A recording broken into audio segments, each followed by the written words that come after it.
Hello, heroes! Welcome to our second episode of the Great Story Project podcast. This is going to be a fantastic episode and actually our most foundational one because today we're going to go into great details about two really important topics. Kayla's going to cover one of them and then I will cover the second one. So tell us what you're going to talk about, Kayla.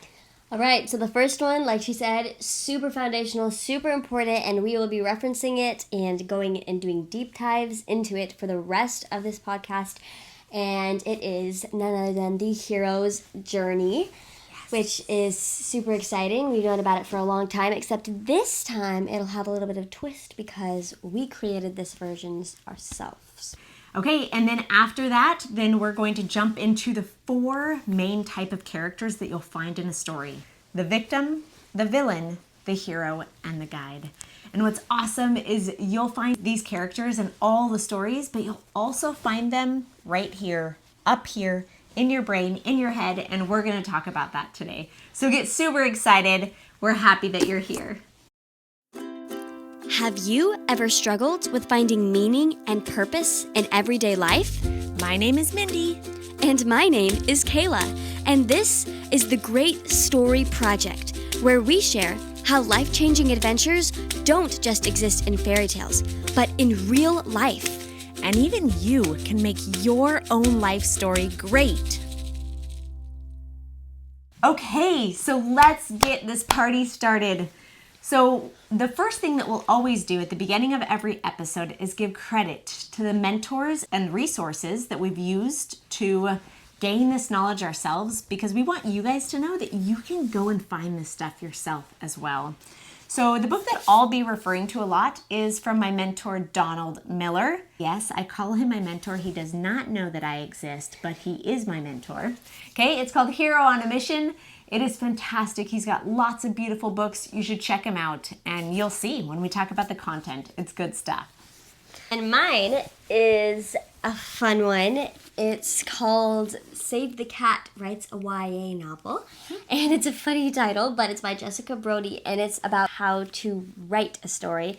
Not personal development side of it, but just how to write a story in general. And I actually used a lot of the things in this book as the new things in our version of the hero's journey. So, yeah, pretty cool. If you want to learn how to write, it's a good book. Okay, two books, two great topics today. So we're going to dive into the hero's journey. We have been studying the hero's journey for the last 6+ years, and we love it. It has changed us, inspired us, and helped us to become better versions of ourselves. So Kayla's going to take it away, but the cool part is she's going to share the lens of the hero's journey through the story of none other than our favorite, Tangled! We love it. If you haven't seen it, we hope that you have. But if you haven't, you should probably go watch it because this is like huge spoiler alert, you guys. Huge. Doing a deep dive. Okay, so take it away, Kayla. So, if you can now see our whole huge, beautiful, gorgeous hero's journey thing that I created. Worked on it for 2 hours on Canva today, so I hope you appreciate it. But we're going to start from the very beginning of the hero's journey. At the beginning, I called it the just status quo, because it is just that. There's nothing special. Well, I mean, it might be special, but it's not as special of a life as you want it to be, because there's so much more potential that you aren't fulfilling in living a just life. So, in the status quo, there are 4 main things: your fear, your misbelief, a way that you are dissatisfied with life, and then something that you really, really want. So, for our heroine Rapunzel, the way that she is dissatisfied with her life, she is living in a tower in the middle of the woods, all alone basically, except for her mother, and she is just bored and lonely all the time, doing nothing all day except reading books and brushing her hair. Singing beautiful songs. Yeah, so she is just definitely dissatisfied with her life, and the one thing that she really wants is to leave her tower and see the floating lights that she's been watching her whole life. But the thing is that her fear is holding her back, and her fear is that the world is actually an evil and dangerous place, and this has been put into her brain by her mother, which has created her misbelief that the world is an evil and dangerous place that she should not go out into. Okay, so what does that mean for us, the status quo for us? So you can think about your life and say, what fears or misbeliefs do I have? Or in what ways am I really dissatisfied with my life or really want something different? So we also find ourselves in the just status quo of our lives, longing for something more, but not quite knowing what or how to do it. Okay, what's the next step? So the next part, which is super exciting, is none other than the call to adventure. Where your character is either thrust out of their comfort zone and into a crazy adventure that they did not ask for because their fear has been holding them back from getting the thing that they really want, even though this will help them get that.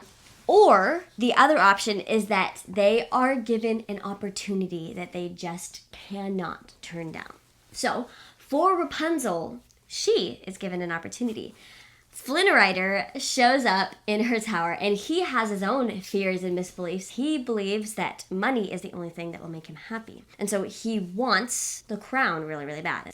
But anyway, she sees an opportunity in him that she just can't turn down, which is he could guide her through the evil, scary world to see the floating lights, which is her biggest dream. So yeah, that's the call to adventure. Yes, so in our lives, when we think about the call to adventure, has there been a moment where you can look back and remember, oh yeah, I've received a call to adventure before. It was moving to that location or deciding to take that job or starting a family, right? We've all had call to adventures in our lives that have really pushed us into a different realm and something new and exciting. So it's kind of cool to think back to some of the calls to adventures that you have had, and then even to take a moment and think, do I have calls of adventure knocking at my door right now? What are they? What am I doing with these calls to adventure? That's kind of exciting to think about. Okay, the next one is refusal to the call. That's and a good actually, one. I'm going to mention the next one really quick because I call it meeting the theme mentor. Meeting that can happen throughout any of the first little quadrant. But so her theme mentor is obviously Flynn Rider. And the theme mentor is just the person, it doesn't need to be actually, I found like an old person who's wobbly like Dumbledore. It can be anybody who is the character who's supposed to help you learn your theme, your lesson that you need to learn. So the refusal of the call is very quick in this one. In other shows, it can be longer and it can be this whole debate thing. But for her, she's just standing outside of the tower and she's like, should I go? And she's like, no, I don't think so. Should I go? All these things. So you want to say a little bit about that? Yes. Okay. Refusal of the call. I have done this before. I have totally had opportunities to step into something amazing and I was too scared. And I turned around and I went the other direction. And then I've had times where I wanted to refuse the call, but I pushed on it anyway, and it was really hard. But this refusal moment is actually powerful because it can be a moment where you decide and you ask and you like really get curious in your brain. Like, what is stopping me? So if you have a call at your doorstep right now, you can ask, am I in the refusal of the call? Just like Rapunzel, right? She's like, should I go? Should I not? Should I go? Which is a hilarious part of the movie, right? But like we have those to ourselves. So just do a little bit of like internal look and ask, am I refusing a call right now? And if so, what should I do about it? And the interesting thing is that most of the time people don't really like to dwell on the refusal of the call. Most people don't even really realize that it's in stories because the thing is the characters always get past that part. Because they have to accept it for there to be a story at all. Yes. But a lot of the times, in real life, that doesn't happen. We refuse the call, and it's gone. And we actually don't get our story anymore. So we need to realize that there actually can be lots of calls that we're getting all the time that we're refusing. And sometimes it's good to close the door because that's not the path that you need to go down. Yeah. But other times, we need to acknowledge, hey, like, there could be this whole amazing adventure. Like, I have a chance to become a princess if I decide to take Marry this call. a prince. Yeah. Well, marry Flynn Rider. And, Okay. and all these things if I choose to take this call. And if I don't, then I get to stay in the tower for the rest of my life. Yeah. So think about that. That doesn't sound good. And then did you want to say something about meeting the mentor too? Or Yeah, well, and the mentor is cool. So you're going to hear me talk about mentors all the time because I believe super strongly in mentors. And it is actually through mentors. I love that you kind of brought up that mentors could maybe be in different spots of the first part of the hero's journey, because I have had mentors first that I sought after. And through my work with that mentor, they helped me to enter into the call. Like, I didn't even know that the call was coming, but I was searching out mentors. So mentors are actually this really cool wild card that can help thrust us into an adventure, or be like, okay, now you have an adventure in front of you.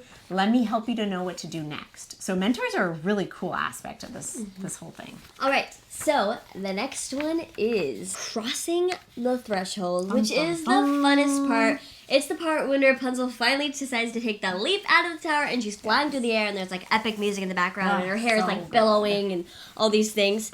And then straight after that comes the tests, the allies, the enemies, the growth, and the new skills. Basically, it's the fun and games, the whole huge murky middle part of your story, where you are learning and struggling through challenges. And we see right away, Rapunzel is not getting it easy. She like face plants in the dirt for a while, because her fear is tugging at her. Funny.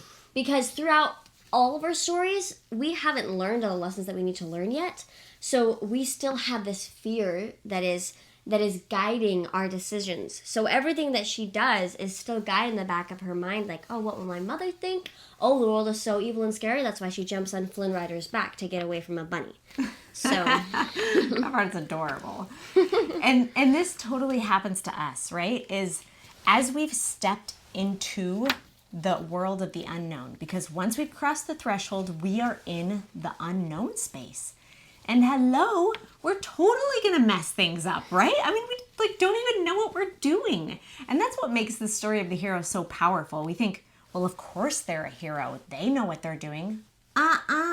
The hero doesn't know what they're doing. And that's why there's all these crazy things that happen. And so maybe ask yourself, what skills am I learning right now on my hero's journey? Or what tests am I being given in this new adventure that I'm in, or this new skill that I'm trying to learn, or this new phase of life that I'm in? You guys know it. If you really sit and think about it, you can find the tests, the enemies, the growth, and the skills that are happening. So the next point happens in the middle of our story, so it is named the midpoint. And this moment is just when you can tell something changes a little bit for the characters. And afterwards, their goal might slightly change, or they might reset their goal, because obviously their goal at the beginning, his goal is to get the crown, and her goal is to see the floating lights. So then they actually see the floating lights, and they're in the boat, and you can tell something changes. Obviously, they literally song. they probably say it somewhere in the song. They're like, this changes, something is different, because now they see the light. So they're starting to learn a little bit of the themes that they're supposed to learn in the story, and so you can tell something shifts. And then the next part is called Bad Guys Close In. Oh, that sounds scary. And it's actually funny because this part doesn't actually always need to be like a downward spiral, all these things. It can actually make it seem like it's a pretty good upward climb. Huh, like what? It's actually fake. It's going to come crashing down. But anyway, that's scary. what it really means is that the tension is rising, that you can feel something is coming to a head, even if the characters themselves can't see it. In this case, this one is a downward spiral because you see her meeting her mom, and she's like, oh, now I'm the bad guy. And then scary. Flynn goes off to meet these other guys, and they capture him and all these things. So, yeah. This is an interesting one to think about in our personal lives. Have there been moments where you felt like you were pursuing a goal or a dream because of something specific, and then life threw you a curveball, and you had to kind of change the plan? That has absolutely happened to me in my life. Many of you know our story that my husband had cancer, and there was a lot of big shifts. I felt like that was a really big midpoint for me as I was pursuing different things in my life, and it made a shift. And we all have things like that, and that happens in our stories. So do we give up? No way. The story continues. Okay, keep sharing. But then it gets worse. Oh, So we find ourselves at one of the most important parts, which is the all is lost. This is the moment when Rapunzel is like about to get kidnapped, and then her mom comes in and she's like, oh my gosh, Rapunzel. And then she finds herself sitting in her room, and she's just kind of depressed because she's found herself back in the tower, back from this adventure, and all of her greatest fears and her misbeliefs are being solidified. And she feels like nothing will ever be the same again. So some of us, actually all of us, find ourselves in dark moments in our lives. And maybe some of you are there right now. And if so, I just want to take a second and honor the struggle of that hard, because it's real. And it feels like the moment of the story where you can't go on. Like maybe she will just stay in that tower forever because she's been through a lot, right? But no, we can't give up when the darkest moment is happening, because there's so much cool stuff left of the story. So keep going, Kayla. And I just wanted to say something really interesting about this point. So kind of how I made the connection earlier, the call to adventure, this too is a hinge point. And every character has the choice to keep going and actually face their inner demons and decide to face their fears or sink into the abyss. And this is really interesting. And this is Don't sink.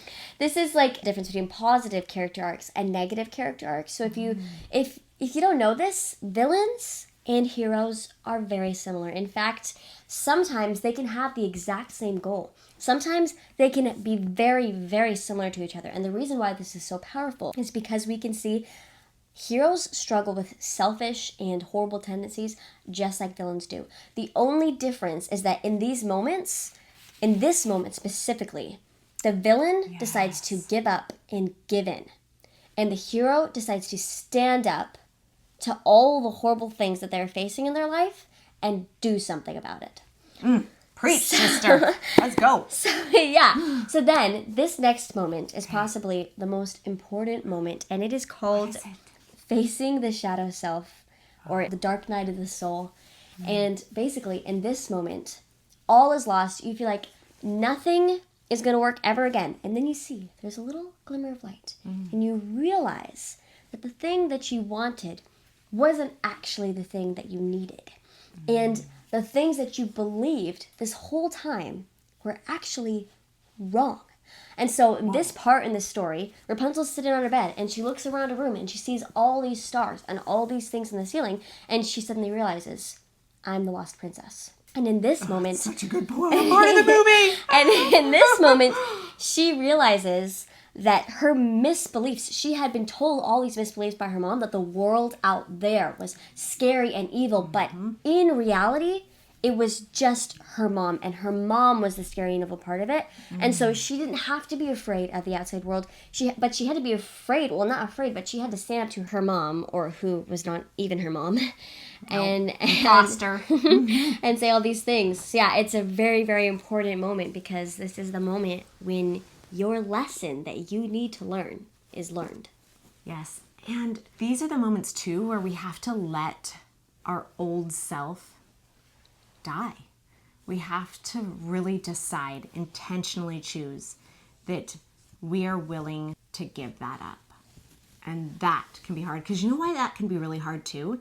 Is that affects the people around us. We might think, I can't give that up because my identity will change. The way people know me will change. What if they won't be my friends anymore? I mean, there's a lot of scary considerations when you reach this part of the story.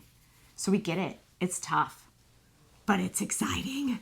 Okay, what's next? So then the next moment is super epic. This is the final showdown, when the character finally decides to face their fears and really achieve the thing that they really needed and wanted the whole time. So this is the moment when Rapunzel stands up to her mother, stands up and faces the enemy and the fear that she was supposed to face the whole time. And this is the moment whenever Flynn Rider is rescued from jail, and he's going to go and rescue Rapunzel from Mother Gothel. So it's super, super exciting. And then the next part is something interesting that most people don't mention, but I feel like is super important. It is the high tower surprise. And people don't really people don't really talk about this, but it happens a lot in a lot of the stories that we know, because we see people begin their final showdown, begin their finale, and we're like, but we know that there's going to be one part that's like, we know something's coming. We know that it's not going to be easy to achieve the end goal. It's kind of like a second mini All Is Lost, when the characters are shocked with yet another huge trial that they're going to have to face. And so, obviously, in the story, this is the one where Flynn Rider climbs up to the tower, and Mother Gothel shoves a knife in his stomach, and Rapunzel is just sitting over him, but there's nothing she can do. And they're just sitting there, and they're not sure what they're going to do. And it's pretty crazy. Then the next moment is called Reaffirm Lessons and Claim Your Victory. And but before you go on, so this high tower surprise, that totally happens to us. I mean, how many times are you like, I feel like I've been through it. Like, I'm ready to like receive the lesson learned and move on. But it's like the universe, I would call it God, knows that actually there's this deep-rooted piece of us that might not all the way be out. And so we'll keep going through it until the full change has occurred. And it's exciting. It's actually exciting, but kind of terrifying. And it's the part that really takes all you've got. Okay. And so, then they have to reaffirm their lessons learned. And this is the moment, it's the best part whenever Flynn, because he's finally realized at this point that money is not the thing that's going to bring him happiness.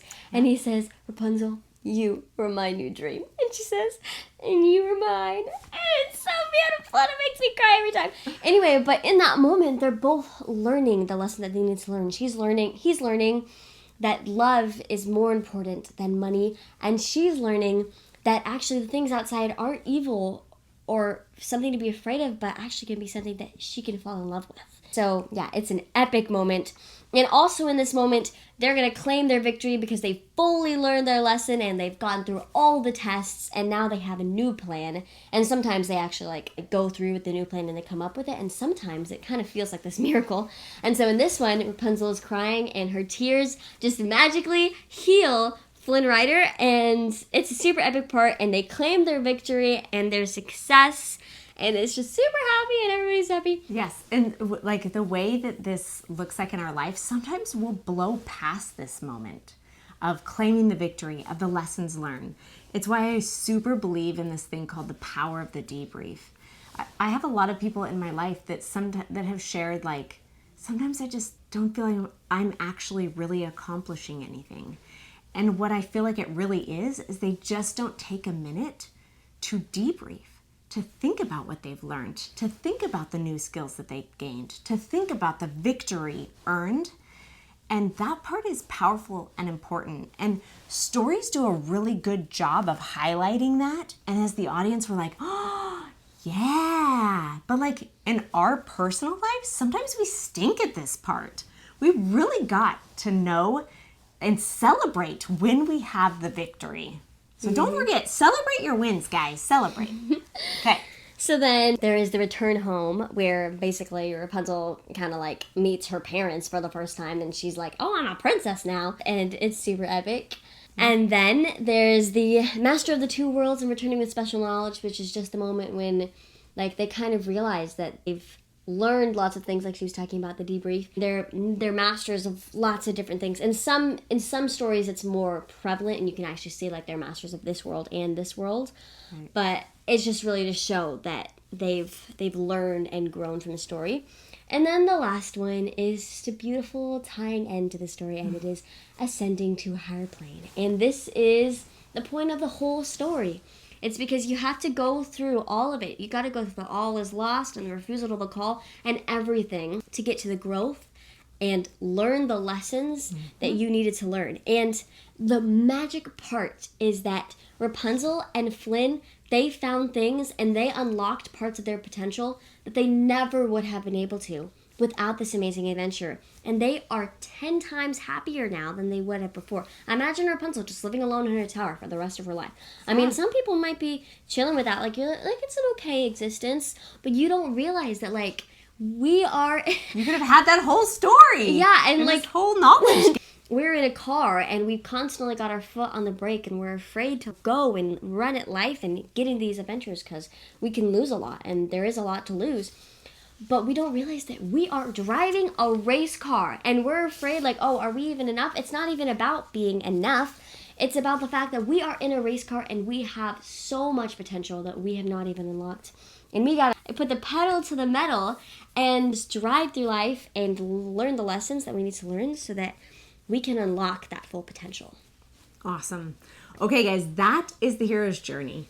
It is epic and powerful. Okay, Kayla, tell us which one is your favorite part. What's your favorite part of the hero's journey? My favorite part is obviously the final showdown when they face their fears and they go through, and this is like, that's the climax of the story. That's the whole reason why they've gone on this adventure, is so that they can like really face their fears and claim their victory and stuff. So that's my favorite. I love it. Okay, my favorite has got to be the call to adventure because I feel it in my bones. I feel it when it's like coming and I can sense it even in my own life. And I have, like I said, I've turned down calls to adventure. And so I'm tired of that. I don't want to do that anymore. I want to accept calls to adventure, and it feels like the call to adventure is what helps me wake up in the morning. I'm like, yes, I am on one. I am on an adventure. And it's like Christmas every day. And I'm so excited. Okay, so hero's journey part, check. And don't worry, we went through it kind of fast, although it might have seemed long. There's so much more to say, and we'll keep going back to it. The hero's journey actually is super profound for your life because what it can do is it can help you to recognize, one, you can find yourself in the hero's journey. Two, once you know the steps of the journey, then you can recognize where you are and you're not going to be stuck there forever, especially if you have a hero's energy about you, which we're about to talk about. So you can know, hey, this is just part of it. Every other hero in existence has gone through the same thing I have, and it should feel motivating. So the hero's journey can help you to realize your true identity, and it can help you to feel motivated and connected to all of humankind because we're all going through the same thing. Okay, so the quick recap about what we learned. We talked about the hero's journey, which includes the just status quo, the call to adventure, the refusal to the call, meeting the theme mentor, crossing the threshold, tests, allies, enemies, growth and new skills, midpoint, the bad guys close in or entering the inmost cave, the all is lost or the darkest moment, facing the shadow self or the dark night of the soul, the final showdown, the high tower surprise, reaffirming lessons learned and claiming your victory, and then return home, and then the master of two worlds, and then ascending to a higher plane. All right, guys, so we're now in different clothes coming to tell you that we realized that the podcast that we were recording with both, the episode with both parts was way too long. We're trying to reach 20 to 25 minutes. And so we were just going and going and going. And then with Kayla's song at the end, so we decided to break it up into two podcasts. So this is now part 1 is the hero's journey. And then we'll come back to you with part 2 in 2 weeks where we talk about the 4 characters found in a story. And then Kayla will sing her amazing song for you guys. All right, so remember, every day is an adventure, and you are writing your own story. So make it a page turner. Bye, guys. Have a good week.